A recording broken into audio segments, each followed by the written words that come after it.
محترم ناظرین، یہ واقعہ حضور اکرم صلی اللہ علیہ وسلم کے دنیا میں ظہور سے 1000 سال بیشتر پیش آیا۔ یمن کا ایک بادشاہ تھا جس کا نام طبع خمیری تھا۔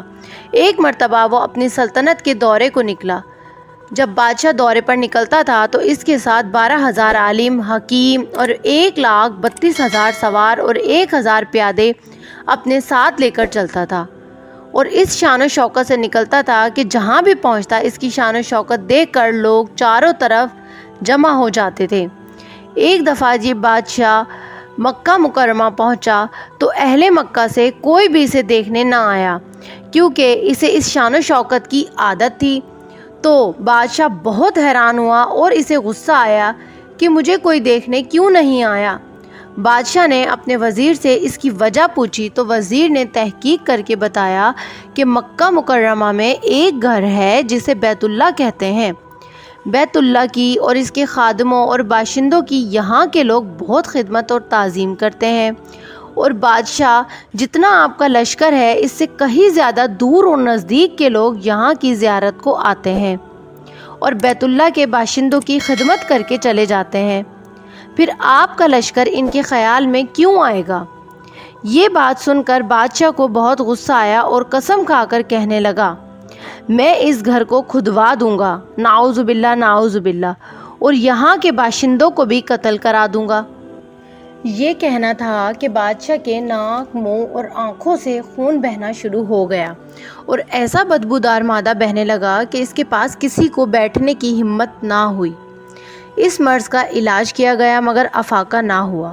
شام کے وقت بادشاہی علماؤں میں سے ایک عالم ربانی تشریف لائے اور نبض دیکھ کر فرمایا کہ بادشاہ سلامت، مرض آسمانی ہے اور علاج زمین کا ہو رہا ہے۔ اے بادشاہ، آپ نے اگر کوئی بری نیت کی ہے تو فوراً اس سے توبہ کریں۔ بادشاہ نے دل ہی دل میں بیت اللہ شریف اور خدام کعبہ کے متعلق اپنے ارادے سے توبہ کی۔ توبہ کرتے ہی اس کا وہ خون اور مادہ بہنا بند ہو گیا، اور ساتھ ہی اللہ نے اسے ایمان کی دولت سے مالا مال کر دیا۔ پھر صحت کی خوشی میں اس نے بیت اللہ شریف کو ریشمی غلاف چڑھایا اور شہر کے ہر باشندے کو 7 اشرفی اور 7 ریشمی جوڑے نذر کیے۔ اس کے بعد بادشاہ سلامت یہاں سے چل کر مدینہ منورہ پہنچا تو علماء بھی ساتھ تھے جو کتب سماویہ کے عالم تھے، اور وہاں کی مٹی کو سونگھا اور کنکریوں کو دیکھا اور نبی آخر الزماں کی صلی اللہ علیہ وسلم کی ہجرت گاہ کی جو علامتیں انہوں نے پڑھی تھیں، اس کے مطابق جب اس سرزمین کو پایا تو باہم عہد کر لیا کہ ہم یہاں ہی مر جائیں گے مگر اس سرزمین کو نہ چھوڑیں گے۔ اگر ہماری قسمت تیز ہوئی تو کبھی نہ کبھی جب آخری نبی الزماں صلی اللہ علیہ وسلم تشریف لائیں گے تو ہمیں بھی زیارت کا شرف حاصل ہو جائے گا، ورنہ ہماری قبروں پر تو ضرور کہیں نہ کہیں ان کی جوتیوں کی خاک اڑ کر پڑ جائے گی جو ہماری نجات کے لیے کافی ہے۔ یہ سن کر طبع خمیری یعنی بادشاہ سلامت نے ان عالموں کے واسطے 400 مکان بنوا دیے، اور اس بڑے عالم ربانی کے مکان کے پاس حضور صلی اللہ علیہ وسلم کی خاطر 1-2 منزلہ مکان تیار کروا دیا، اور وصیت کر دی کہ جب آپ صلی اللہ علیہ وسلم تشریف لائیں تو یہ مکان آپ کی آرام گاہ ہو، اور ان 400 علماء کی کافی مالی امداد بھی کی۔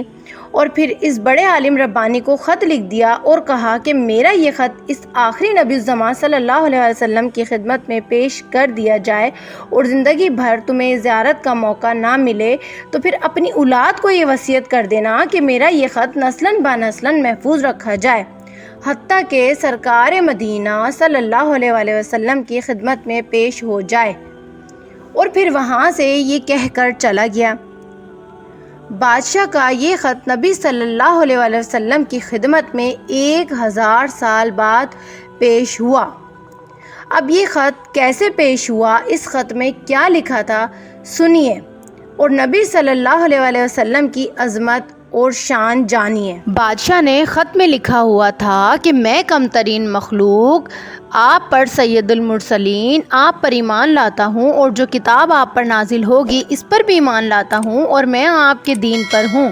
بس اگر مجھے آپ کی زیارت کا موقع مل گیا تو بہت اچھا و غنیمت، اور اگر میں آپ کی زیارت نہ کر سکا تو میری شفاعت فرمانا، اور قیامت کے روز مجھے فراموش نہ کرنا۔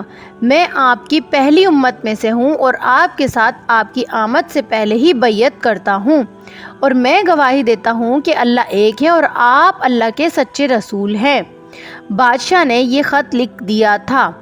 اب بادشاہ یمن کا یہ خط نسلاً بنسلاً ان 400 علماء کے اندر محفوظ چلا آیا، یہاں تک کہ 1000 سال کا عرصہ گزر گیا۔ ان علماء کی اولاد اس کثرت سے بڑھی کہ مدینہ کی آبادی میں کئی گنا اضافہ ہو گیا، اور خط دست بدست وصیت اس بڑے عالم ربانی کی اولاد سے حضرت ایوب رضی اللہ تعالیٰ عنہ کے پاس پہنچا۔ اب آپ صلی اللہ علیہ وآلہ وسلم نے جب مدینہ کی طرف ہجرت فرمائی اور مدینہ کی الوداعی گھاٹیوں سے آپ کی اونٹنی نمودار ہوئی، اور مدینہ کے خوش نصیب لوگ محبوب خدا کا استقبال کرنے کے لیے جوک در جوک آ رہے تھے، اور کوئی اپنے مکانوں کو سجا رہا تھا، تو کوئی گلیوں اور سڑکوں کو صاف کر رہا تھا، تو کوئی دعوت کا انتظام کر رہا تھا، اور بس یہی اصرار کر رہے تھے کہ حضور اکرم صلی اللہ علیہ وآلہ وسلم ہمارے گھر تشریف لائیں۔ پھر حضور اکرم صلی اللہ علیہ وآلہ وسلم نے فرمایا، میری اونٹنی کی نکیل چھوڑ دو، یہ جس گھر میں ٹھہرے گی اور یہ جس گھر کا اشارہ کرے گی اور وہاں جا کر بیٹھ جائے گی، میں وہیں پر قیام کروں گا۔ چنانچہ جو 2 منزلہ مکان اس بادشاہ نے یعنی یمن طبع خمیری نے حضور اکرم صلی اللہ علیہ وآلہ وسلم کی خاطر بنوایا تھا، وہ اس وقت حضرت ایوب رضی اللہ تعالیٰ عنہ انصاری کی تحویل میں تھا۔ اب اس گھر کے دروازے کے پاس اونٹنی جا کر ٹھہر گئی اور بیٹھ گئی۔ لوگوں نے ابو لیلہ کو بھیجا کہ جاؤ، حضور اکرم صلی اللہ علیہ وآلہ وسلم کا جو خط لکھا تھا بادشاہ نے، وہ خط لے کر آ جاؤ اور ہمارے پیارے نبی صلی اللہ علیہ وآلہ وسلم کو وہ خط دے دو۔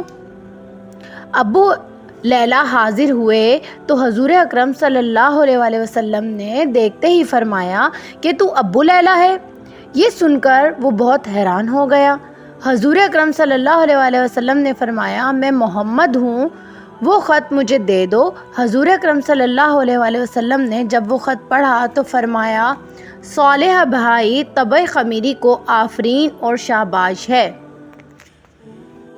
اگر ویڈیو پسند آئی ہے تو ویڈیو کو لائک کر دیں، شیئر کر دیں اور رہنمائی چینل کو سبسکرائب کر دیں۔ ملتے ہیں دوبارہ کسی اور ایمان افروز واقعے کے ساتھ، جب تک کے لیے خدا حافظ۔